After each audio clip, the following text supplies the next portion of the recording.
वबरकातुहू। हाज़िर खिदमत हूँ हकीम अली फैसल यूट्यूब चैनल खैरातुल हिकमत लैब। सब सादियों को अस्सलाम वालेकुम, नमस्कार। आज एक नई वीडियो जिस कामिल के मतलब बात करेंगे। बताता चलूँ कि कुश्ता जो जिस तरह ये जिस्मानी काफ़ी सारी बीमारी में पकड़ता है, अमराज़ मसाना में, प्रोस्टेट ग्लैंड में, और इसके अलावा ये स्पर्म के लिए अक्सीर है। ये अब जो रोटियाँ आपको नज़र आ रही हैं, ये अब कुश्ता मैंने दूसरी आग की है।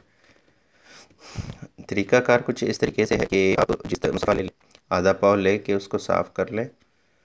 साफ़ आप जौन सा है वो रोगन कुंजत में कर सकते हैं, दही में, लीमू में, त्रिफला के पानी में। तो